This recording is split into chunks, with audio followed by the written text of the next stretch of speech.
హక్కు, విశాఖ ఉక్కు. మనం పని చేయకుండా దాన్ని వైట్ ఎలిఫెంట్ మారి పెట్టుకుని కూర్చుంటారు ఇంట్లో. పని చేయించాలి, మనం కూడా పని చేయాలి, కష్టపడక్కర్లేదు.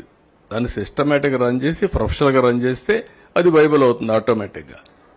కాబట్టి నువ్వు కూడా ఎంతో పైన ఏమి అన్సెటిల్మెంట్ ఉంది దాంట్లో? ఎవరు చెప్పారయ్యా నీకు? ఎవడు చెప్పాడు? బుద్ధి ఉండాలి. ఏం తీసుకోవాలి? ఏం తీసుకుంటారు? 12,000 కోట్లు ఇస్తే ఏం తీసుకుంటారు? నీకు వచ్చి మీ ఇంటికి వచ్చి చెప్పాలా? నేను ప్రైవేటైజ్ చేయనని ఎన్ని గంటలు చెప్పాలి? తమాషాగా ఉంది మీకు.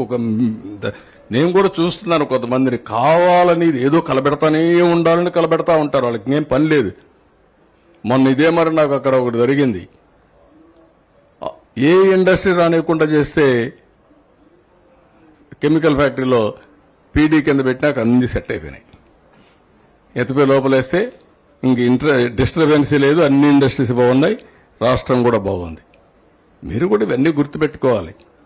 ఎవరు ఇప్పుడు ఇంతమంది వస్తున్నారా? ఎందుకు వస్తారు ఇక్కడికి?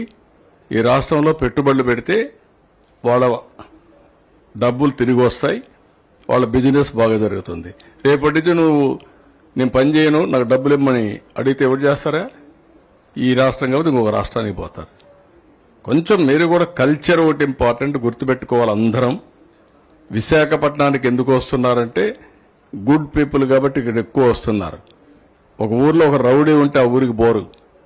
నీ కూతుర్ని ఇస్తావా దొంగలుండే ఊర్లో? ఏమయ్యా చెప్పను?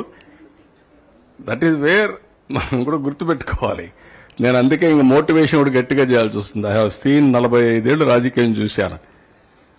నేను కరెంటు లేని పరిస్థితిలో నుంచి ఇంటిపైన కరెంటు తయారు చేసే పరిస్థితికి వచ్చే రోజు చూస్తున్నా. మనం కూడా ఇవన్నీ ఉపయోగించుకోకుండా అడగమన్నారు కాబట్టి అడ్డుదండంగా అడుగుతానే ఉంటాం.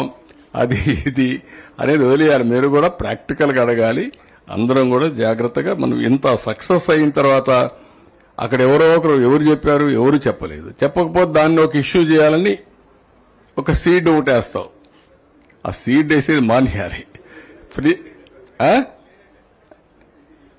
ఎక్కడుందా నీకు?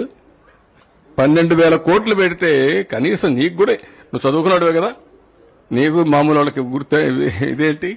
కాబట్టి ఎవరైనా సరే మీ అందరూ అడుగుతున్న ఒకటే మాట, 12,000 కోట్లు పెట్టారా లేదా? బికాస్ ఆఫ్ గవర్నమెంట్ అవునా కాదా? అది డబ్బులు అవునా కాదా? నేను వాటర్ ఛార్జెస్ అని ఫర్గోయానా లేదా? కరెంటు ఛార్జ్ పోయినా లేదా? సెక్యూరిటీ పెట్టానా లేదా? ప్రాపర్టీ ట్యాక్స్ వదులుకున్నావా లేదా? దేనికోసం వదులుకున్నాం? మన వాళ్ళ కోసమే కదా. అట్లా ఉండి ఎంతో పైన అదే మాట్లాడుతూ ఉంటే కూర్చొని ఎవరికైనా విసుగు వస్తుంది. కరెక్ట్ కాదని గుర్తుపెట్టుకోండి అందరూ. ఎట్టి పరిస్థితులు చేయరు.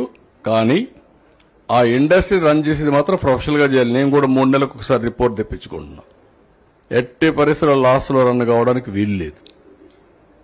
ఒక గోల్డ్ మైన్ అది. గోల్డ్ మైన్ మీరంతా కలిసి